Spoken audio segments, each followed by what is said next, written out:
She had been married for nearly 3 years. She worked full-time, cooked every meal, cleaned every room, and cared for every animal in that house. And one evening, she sat down across from her husband and said, quietly, that she was done. What followed that conversation was not a screaming match. There were no slammed doors, no dramatic exits.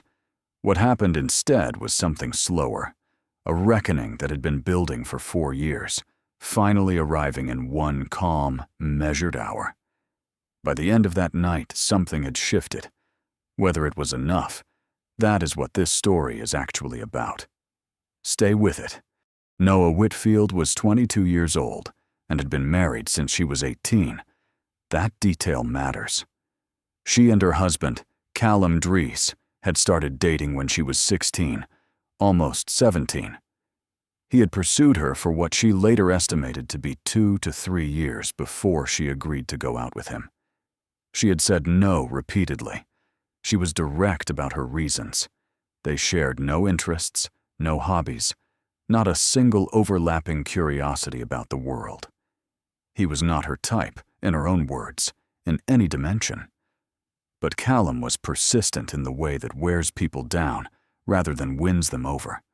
And Noah, by her own admission, had always been a people-pleaser. She eventually gave in. He proposed during her senior year of high school. They were married less than a year later, shortly after she turned 18. By the time this story takes place, they had been together for roughly 4 years total. They moved frequently. Callum's career required it, which meant Noah had no stable friendships, no nearby family she was in contact with, and no financial independence substantial enough to act on the doubts she had carried since nearly the beginning. She had one full-time job, a household she managed almost entirely alone, and several animals she was deeply attached to. What she did not have was a partner who showed up for any of it. To be precise about what was happening in that marriage, Callum was not abusive. He was not unfaithful. He paid the majority of the household bills and did not raise his voice. Those facts are worth stating because they are also the facts that made the situation harder to name. When nothing is technically wrong, it becomes difficult to explain why everything feels wrong. What Noah was living with was a specific and exhausting kind of neglect, the kind that hides behind adequacy. Callum worked, came home, and spent the remainder of his waking hours in front of a computer, gaming. That was, more or less, the full shape of his domestic presence. No initiated dates, no spontaneous gestures, no flowers that she had not specifically requested, no apparent knowledge of the names of people who mattered to her. She later noted, with the flatness of someone who has said something many times, that she did not think he knew her grandmother's name. Housework was a recurring conflict with a predictable pattern. Noah would raise it. Callum would improve for approximately 2 weeks. Then the baseline would reassert itself, and she would be, once again, managing everything alone. When she asked him to clean something, he would do it partially, then appear genuinely confused when she pointed out what had been missed. Whether the confusion was real or performed, the result was the same. She either redid it herself or lived with it undone. She described this as weaponized incompetence. The word is accurate. She worked the same hours he did, sometimes more. She cooked. She cleaned. She scheduled. She remembered. She cared for the animals without being asked, and she did all of this while slowly losing the version of herself that existed before the marriage. She had stopped getting dressed up, stopped leaving the house for anything that was not obligatory, stopped pursuing the interests and hobbies she had before. She described the previous 4 years as running on autopilot and said that only in the most recent year had she begun to wake up. She also had no one to tell. Her parents were estranged. The frequent relocations had prevented any friendship from taking root. When she wrote about her situation for the first time, even just typing it out to strangers, she described it as feeling like a weight had been lifted from her chest. That detail is worth pausing on. She had been carrying this alone, in silence, for years. Here is what is easy to miss in a story like this. There was no villain. There was no betrayal in the conventional sense. No lie uncovered. No cruelty documented. What there was, instead, was a slow and steady failure of presence. A man who was physically in the room, but functionally absent. And a woman who had said yes to a life she had always suspected was not quite right for her, and who had then spent 4 years trying to make it work through sheer effort and silence. The most common betrayals do not arrive loudly. Noah made a decision. Not in an afternoon, not after a single argument, but across weeks of quiet accumulation.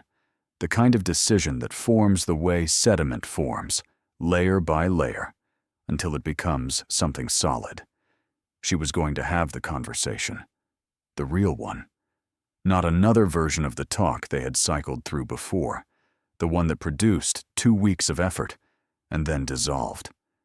This would be the conversation where she said, plainly, what she actually meant. She prepared. She was not going to be emotional in the way that could be managed or reassured into silence. She was going to be specific. She thought about what she wanted to say, and she organized it, because she had learned from experience that vagueness gave him room to misunderstand, or to pretend to misunderstand. She also had a framework in place before she sat down with him. She had already thought through what the next steps would be if nothing changed.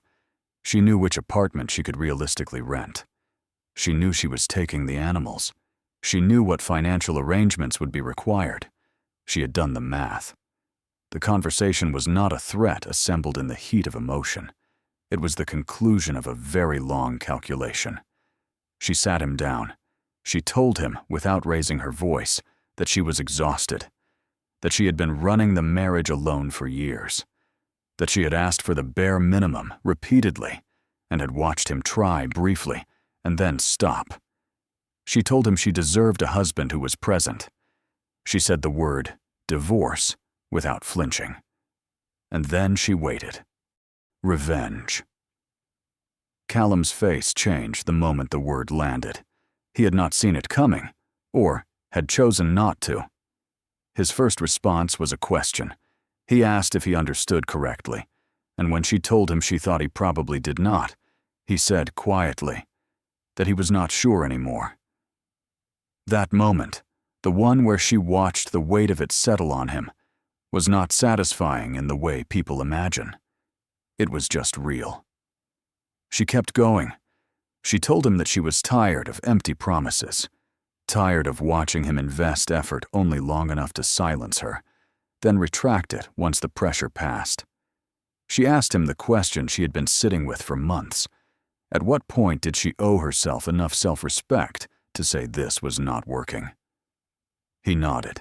He did not argue. He asked eventually if it was already too late. She told him the honest answer, which was that nobody wants their marriage to end, but that she had been asking for the bare minimum for years, and she was now at a place where she did not see what he could say to simply fix it. And then something happened that she had not expected. She asked him why he had not been able to meet her even part way, and for the first time in the marriage, he actually answered. He told her about his mental state. He told her that the computer, the gaming, was the only place he felt like he could let go, even just enough to laugh occasionally. He admitted that he had been boxing everything else away and had no other outlet for any of it. He did not offer this as an excuse. He offered it as an explanation, and he said explicitly that he knew the difference. He apologized. Not the reflexive apology designed to end a conversation, but a specific one. He apologized for letting it reach the point where she had to threaten leaving before he could see what he had been doing. Noah had spent 4 years talking to a wall. That night, for the first time, something came back through it. They did not immediately resolve anything. She was not going to let one honest conversation undo 4 years of evidence. But they built a plan together, with actual terms. He had 1 week to book a therapy appointment, not to schedule it someday, to book it within 7 days. She was giving the marriage 3 months. Not 3 months of promises, 3 months of observable, consistent effort. If it fell away again, as it had every other time, she would be separating, taking the animals, and moving into her own place. She told him exactly this. He agreed to exactly this. There was a ritual they had, a pinky promise, which sounds small, but was a standing marker of sincerity between them. He offered one. He said he was not sure she would still believe it. She did not tell him whether she did or not. Within the week, he booked the therapy appointment. The specific, concrete, time-stamped kind of follow-through that had been absent from the marriage for years. He went. He kept going. The household work did not become perfect.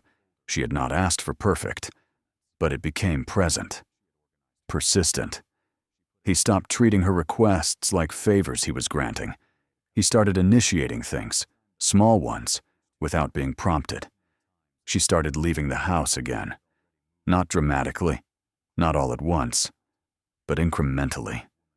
She got dressed one afternoon for no particular reason and noticed how different that felt. She started returning to things she had left behind, interests and routines that had atrophied over 4 years of managed invisibility. She did not declare the marriage fixed. That would have been dishonest. What she said was that she was hopeful in a way she had not been for a long time, because she had finally seen him scramble. Genuinely scramble. To hold on to something he had been taking for granted.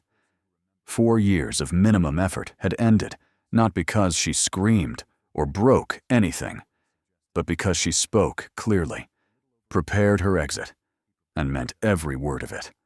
That is sometimes all it takes. The absence of noise does not mean the absence of consequence. Noah did not get justice in the traditional sense. There was no reversal, no public reckoning, no moment where someone else witnessed what had been done and called it by its name. What she got was something quieter. The first honest conversation of her marriage at 22 years old, after 4 years of running everything alone. Whether the 3 months delivered what was promised, that remains to be seen.